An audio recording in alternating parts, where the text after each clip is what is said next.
Eto nga pala mga kaborbot, ang continuation kung saan nag-test flight tayo ng saranggola. Nga pala yung 10 natin ginawa na Philippine Eagle Kite Design. Kahapunan nga mga kaborbot nagkaroon ng mas magandang hangin. So may kalakasan at consistent mga kaborbot ang hangin ngayong araw. Bagay na bagay nga mga kaborbot para ma-test flight natin itong ating 10 saranggola. Dito nga mga kaborbot ma-check na natin kung may mga kiling ba itong ating saranggola. At syempre mga kaborbot aayusin natin yung kanilang lipad. Dulong-tulong na nga kami dito mga kaborbot sa pagka-test flight itong saranggola na to. At yung ibang mga kabataan nga dyan mga kaborbot tagababa ng saranggola. Matapos nga namin matest play ang isang saranggola mga kaborbot, tinitiklop na namin to at binabalik dun sa kanyang lagayan.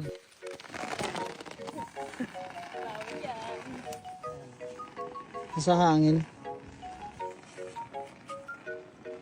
So sa time na nga to mga kaborbot nakaka-apat na test fly na kami ng saranggola. Medyo malayo-layo pa nga mga kaborbot at anim pa yung kailangan nating i-test fly. Ito nga yung hirap dito mga kaborbot yung pagka-test fly. Dahil may kalakasan nga ang hangin mga kaborbot at sobrang ganito saranggola napakahirap talaga niya ibaba. So kapag nagkakakili mga kaborbot talaga ibababa namin yan bago kilingan. At saka namin papaliparin mga kaborbot para makita namin kung pantay na ba yung kanyang lipad. Tapos, Woohoo! Di ba ilaw dito? Nabitawan ko dito. pantay brother. Dito nga mga kaborbot, tinitingnan namin mabuti kung pantay na ba yung kanyang lipad. At kung pantay na nga yung kanyang lipad mga kaborbot, ibibigay ko din sa mga kabataan para sila na yung magbaba. At ang gagawin ko nga dyan mga kaborbot kukuha ulit ako ng isang saranggola at iti-test fly. Medyo may kahirapan nga talaga mga kaborbot kapag sobrang dami mong iti-test fly ng saranggola. Lalong-lalo na kapag gantong kalaki yung saranggola mo mga kaborbot. Dahil kailangan taas baba mga kaborbot ang saranggola mo para ma-test fly ng maayos.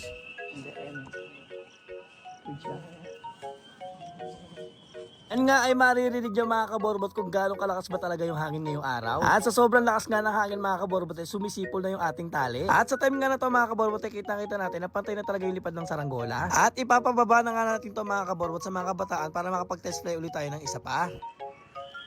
So yan, bumabalik siya mga kaborbot. Very good.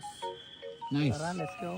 Dito nga mga kaborbot pinagsabay-sabay na natin paliparin yung ating saranggola para mapabilis na. Nakaabutin na naman kasi tayo mga kaborbot ng gabi at ng dilim. At mas mahirapan nga tayo mga kaborbot na makita yung lipad ng saranggola kung madilim na. So fast forward nga mga kaborbot at medyo marami-rami na rin tayo na test fly ng time na yan. At kitang-kita nyo nga sa mukha ko mga kaborbot pagod na talaga ako niyan. Nakakapagod kasi talaga mga kaborbot magbaba ng saranggola lalo na malakas yung hangin. At sabayan pa nga mga kaborbot ang init ng araw. At matapos nga natin ibaba mga kaborbot yung isa magpapalipad na naman tayo ng isa. At ito na nga mga kaborbot ang pinakahuli natin iti-test fly. At sa wakas mga kaborbot matatapos na rin tayo mag-test fly ng mga saranggola. At syempre makakapagpahinga na rin tayo mga kaborbot. Pero hindi pa rin natatapos dito mga kaborbot ang gagawin natin dahil ipapak pa rin natin lahat yan. So kinabukasan nga niya mga kaborbot pupunta tayo para bumili ng kawayan. At gagawin natin pang suportahin mga kaborbot dito sa ating mga saranggola. Para nga maiwasan natin mga kaborbot na mabali yung ating mga carbon. Sa time na nga na to mga kaborbot sa wakas ay natapos na rin tayo mag-test fly ng ating mga saranggola. At kitang-kita nyo naman mga kaborbot na sobrang daming kabataan talaga dito kapag hapon. Dahil nga maaga tayo nakatapos mga kaborbot makakapaglaro pa tayo ng volleyball. So ito nga pala yung dami ng kabataan dito sa amin mga kaborbot kapag hapon. At sobrang busy nga ng booking na to mga kaborbot kapag ganitong mga oras. Dahil yung iba dyan mga kaborbot nagpapalipad ng saranggola. Yung iba naman mga kaborbot naglalaro ng baseball. At kami naman mga kaborbot naglalaro dyan ng volleyball. So hanggang dito na lang mga kaborbot ang aming video. Kita-kits sa aming next vlog.